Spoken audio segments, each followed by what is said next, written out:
नमस्कार मित्रों, मेरा नाम डॉक्टर सुमित दिंडोरकर है और आज का हमारा वीडियो एक अति महत्वपूर्ण विषय पर आधारित है और वो है घुटनों का दर्द, नी पेन। वैसे तो ये एक बहुत ही छोटा सा सिम्टम मैंने लिया हुआ है, घुटनों का दर्द। सारे जोड़ों का दर्द अलग अलग प्रकार की बीमारियों की कैटेगरी में आता है। घुटना भी चूँकि एक जोड़ है, हड्डी का जोड़ है, जॉइंट है, बट सबसे ज़्यादा जो लोग जिस जोड़ों की बीमारी से प्रभावित होते हैं वो है यही घुटने का दर्द। इसको लेकर अलग अलग प्रकार के मिसकॉन्सेप्शंस हैं, इसके इलाज को लेकर कई प्रकार के बातें चलती हैं। तो आज हम इस वीडियो पर उसी सबसे महत्वपूर्ण विषय पर बात करेंगे। तो सबसे पहले मैं आपको इस जोड़ के बारे में कुछ ऐसी बातें बताऊंगा जो आपको शायद बहुत कम पढ़ने को मिले। ये हमारे शरीर का एकमात्र ऐसा जोड़ है जो कि दो सीधी खड़ी हड्डियों के ऊपर बना हुआ है। नीचे टिबिया है और ऊपर फीमर बोन। बाकी कोई सा भी जोड़ ऐसा सीधा खड़ा एक दूसरे के ऊपर हड्डियां ही सीधे इस प्रकार से बनी हुई नहीं है। इसीलिए ये जोड़ सबसे ज़्यादा प्रभावित होता है हमारे शरीर में। यदि कुछ भी वजन संबंधित प्रॉब्लम होती हो तो सबसे ज़्यादा यही जोड़ सबसे पहले प्रभावित होता है। मान लीजिए किसी का वजन धीरे धीरे करके बढ़ के 75, 80, 90 किलो हो गया है तो स्वाभाविक बात है कि सर्वाधिक जो लोड पड़ेगा वो इसी जोड़ पर पड़ेगा। सबसे ज़्यादा पेन यहीं पर स्टार्ट होगा, वजन में। दूसरी बात, बहुत ही कॉम्प्लिकेटेड कैप्सूल है इस जॉइंट का। इस जॉइंट की जो बनावट है अपने आप में बहुत ही ज़्यादा जटिल है। कई प्रकार के लिगामेंट से जुड़ा हुआ है वो। तो यदि गलत तरीके से कोई व्यक्ति पलट गया तो भी जोड़ प्रभावित हो जाएगा। लिगामेंट बहुत जल्दी ब्रेक हो जाते हैं। जो स्पोर्ट्स पर्सन रहते हैं, जो अलग अलग प्रकार के खेल खेलते हैं, उनको सबसे ज़्यादा जो इंजरी होती है वो नी इंजरी ही होती है। नी जॉइंट की, घुटने की ही सबसे ज़्यादा इंजरी उन प्लेयर्स को होती है। इसीलिए डॉक्टर्स भी उनको कई जगहों पर रेस्ट की बात करते हैं। कई जगहों पर अगर लिगामेंट टियर हो जाए तो उसके कारण भी पेन होता है नी में। ऐसे नी के अलग अलग कारण रहते हैं, पर जो सर्वाधिक कारण जो सामने आता है वो आता है आर्थराइटिस का। आर्थराइटिस में भी रूमेटॉइड आर्थराइटिस एक अलग चीज़ होती है। नॉर्मल जो आर्थराइटिस हो रहा है वो अलग चीज़ है, जो जॉइंट के फ्लूइड या उसके कारण होता है, कैप्सूल के अंदर कुछ गड़बड़ियों के कारण होता है। और एक यूरिक एसिड डिपॉजिशन के कारण होने वाला जो गाउटी पेन है, गाउट जिसको गठिया बोलते हैं, गठिया वात हमारे सामान्य भाषा में कहते हैं, उसके कारण भी नी का अब अलग प्रकार का दर्द होता है। सभी प्रकार के बीमारियों में नी से संबंधित अलग अलग एंगल्स पर पेन होगा। किसी को मीडियल एंगल पर, किसी को घुटने के अंदर की तरफ दर्द होगा, किसी को घुटने के बाहर दर्द होगा। तो हम लोगों ने ये जाना घुटने के बारे में। अब हम बात करते हैं कि होम्योपैथिक दवाइयाँ इसमें किस प्रकार काम करती है और उसके पहले एलोपैथिक दवाइयों का क्या रोल रहता है, अंग्रेजी दवाइयों का। अंग्रेजी दवाइयों में सिवाय दर्द निवारक गोलियों के उनके पास कोई स्पेसिफिक ट्रीटमेंट नहीं है। हाँ, यूरिक एसिड कम करने के लिए वो गोलियाँ देते हैं जिससे यूरिक एसिड बाकायदा कम होता है। ब्लड के अंदर, सीरम के अंदर जो यूरिक एसिड है वो डाउन हो जाता है, लेवल नॉर्मल होता है। और जो जॉइंट में डिपॉजिट अगर धीरे धीरे करके होने लग गया है तो उसको हटाने में समय लगता है। और उसमें सबसे पहले वैसे तो यूरिक एसिड के केस में तो छोटे जॉइंट्स पहले इन्वॉल्व होते हैं। हाथों के पंजों की जो जॉइंट्स है ये, उंगलियों के और पैरों की, बड़े जॉइंट्स को इन्वॉल्व होने में समय लगता है। तो अंग्रेजी दवाइयों में सिवाय दर्द निवारक गोलियों की कोई प्रॉपर ट्रीटमेंट नहीं है। यदि मान लीजिए कोई इंजुरी के कारण जोड़ आपका दुख रहा है तो इंजुरी से संबंधित कुछ एंटीबायोटिक्स दिए जा सकते हैं, कुछ मसल रिलैक्सेंट दिए जा सकते हैं, दैट्स इट। इससे अधिक और कुछ प्रॉपर ट्रीटमेंट नहीं है। कई जगहों पर जॉइंट्स में इंजेक्शन भी लगाते, ऐसा सुनने में आया है, वो ज़्यादा सक्सेसफुल नहीं रह पाता है। और यदि जॉइंट्स के बीच की कार्टिलेज कम हो गई हो, चपटी हो गई हो, जिसके कारण जॉइंट्स आपस में, हड्डियाँ आपस में घिस रही है, तो उनके पास में सिवाय ऑपरेट करके जॉइंट को थोड़ा सा दूर करना या फिर आगे जाके वर्स्ट केसेस में वो नी रिप्लेसमेंट की बात करते हैं। समस्या तब आ जाती है जब व्यक्ति का वजन काफ़ी अधिक हो। स्पेशली महिलाओं की मैं बात करूँगा, क्योंकि क्या होता है, महिलाएं, जैसे मैं मेरे पूरे पहले की वीडियोस में भी बोल चुका हूँ, महिलाएं घर में उनके पति और बच्चों को कोई तकलीफ ना हो स्वास्थ्य संबंधित, सास ससुर को कुछ तकलीफ नहीं होनी चाहिए, इसका अधिकतर ध्यान रखती हैं, पर स्वयं के स्वास्थ्य पर ध्यान नहीं देती हैं। अब इसके कारण क्या होता है, धीरे धीरे करके कभी स्वास्थ्य पर ध्यान दिया नहीं, काम में लगे रहें, धीरे धीरे करके वज़न उनका बढ़ने लग जाता है आफ्टर मैरिज।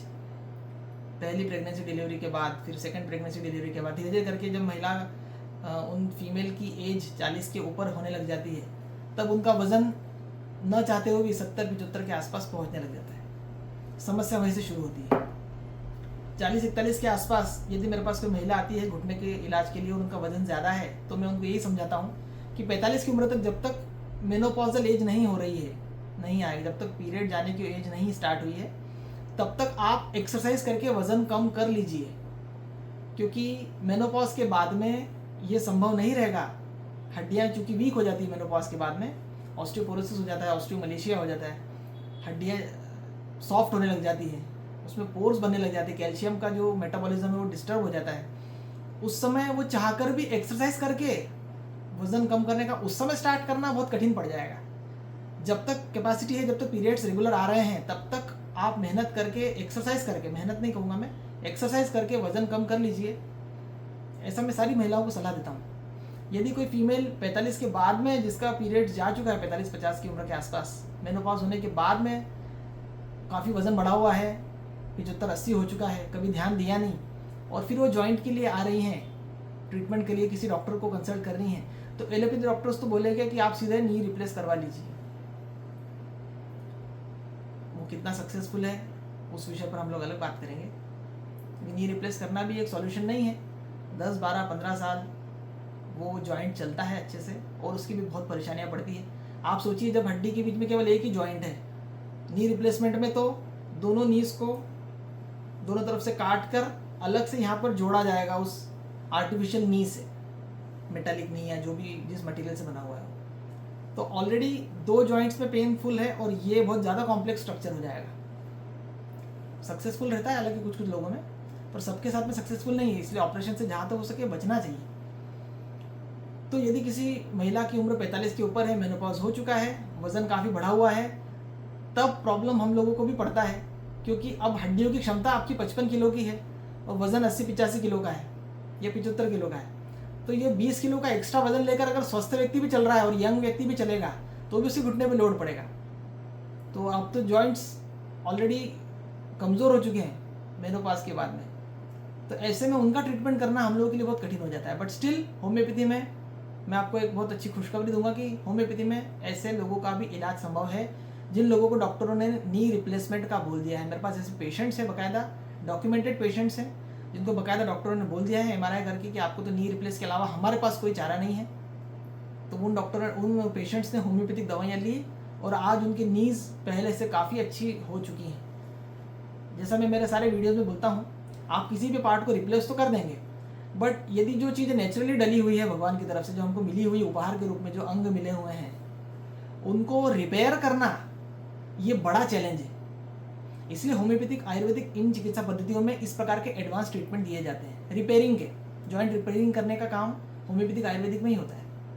कई प्रकार के हम लोग परहेज बताते हैं इसके अंदर, क्या खाना क्या नहीं खाना, कितने बजे खाना, उनका पूरा रूटीन उसके ऊपर बात करते हैं। डाइट चार्ट प्रॉपर मैं बना के देता हूँ ऐसे समय पेशेंट्स को, क्या क्या एक्सरसाइजेस करना चाहिए, क्योंकि जॉइंट वाले पेशेंट ज़्यादा एक्सरसाइज नहीं कर पाते। कई लोग जिनको जॉइंट्स का प्रॉब्लम है वो रस्सी कूदते हैं, वो सही नहीं। इस प्रकार की छोटी छोटी बहुत सारी बातें बताई जाती हैं काउंसलिंग के दौरान, जब हम लोग केस चेकिंग करते हैं उस समय बहुत सारी डिटेल बातें बताई जाती हैं। अब homeopathic treatment, homeopathic point of view की बात करें तो जैसे मैंने बताया कि ये एक छोटी सी प्रक्रिया नहीं है, बहुत कई चरणबद्ध प्रक्रियाओं में, चरणबद्ध ट्रीटमेंट के अलग अलग स्टेप्स के दौरान धीरे धीरे करके उनका जॉइंट रिपेयर होता है। जॉइंट पेन का कारण क्या है, पहले वो कारण हटाना पड़ता है, कारण को ट्रीट करना पड़ता है। उसके लिए थेराप्स बेस्ड दवाइयाँ दी जाती है, या कई बार मदर टिंचर्स दिए जाते हैं, कई बार डायनामिक लेवल की दवाइयाँ दी जाती है एनर्जी के लेवल पर, और कई बार 50 मिलीसिमल दवाइयाँ जो कि होम्योपैथी की अटमोस्ट पोटेंसी कही जाती है, जो मैं यूज़ करता हूँ। डॉक्टर हेनमैन सर जो हमारे होम्योपैथी के जनक है, उन्होंने ऑर्गेनल ऑफ मेडिसिन नाम की हमारी होम्योपैथी की जो फिलॉसफिकल बुक है उसके 6th एडिशन में 5th मिलीसिमल पोटेंसी का उल्लेख किया है।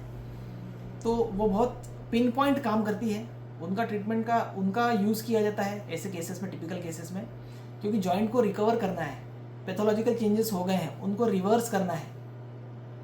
ये बहुत चैलेंजिंग काम है, इसलिए 1 या 2 दवाइयों से काम नहीं होगा। नॉर्मली लोग बोलते हैं वीडियो देखकर, रस्टॉक्स ले लिया हमने, आर्निका ले ली, ब्रायने ले लिया, जोड़ ठीक हो जाएगा, ऐसा नहीं होता है। बहुत डिटेल अलग अलग प्रकार की दवाइयाँ दी जाती है। कई अलग अलग ग्रुप्स हैं। एसिड ग्रुप के अंदर होम्योपैथी के अंदर कई दवाइयाँ बनी जाती है जो एसिड फैमिली से बिलोंग करती है, कई दवाइयाँ अमोन ग्रुप से बिलोंग करती है, और भी कई दवाइयाँ अलग अलग प्लांट से बनाई जाती है, अलग अलग मिनरल से दवाइयाँ बनाई जाती है। उनको समय समय पर लक्षणों के आधार पर जैसा फॉलोअप मिलता है पेशेंट की तरफ से उसके हिसाब से दिया जाता है, और धीरे धीरे करके होम्योपैथी से हम जॉइंट को पूरी तरह से रिकवर करते हैं। तो यदि आपके परिवार में भी किसी को घुटने की दर्द की समस्या है तो होम्योपैथी चिकित्सक से ही संपर्क करें, और आप चाहें कि मुझसे ट्रीटमेंट कराना है तो आप, मेरा मोबाइल नंबर डिस्क्रिप्शन में लिखा हुआ है। आप लोगों को मेरा ये वीडियो कैसा लगा मुझे अवश्य बताइए।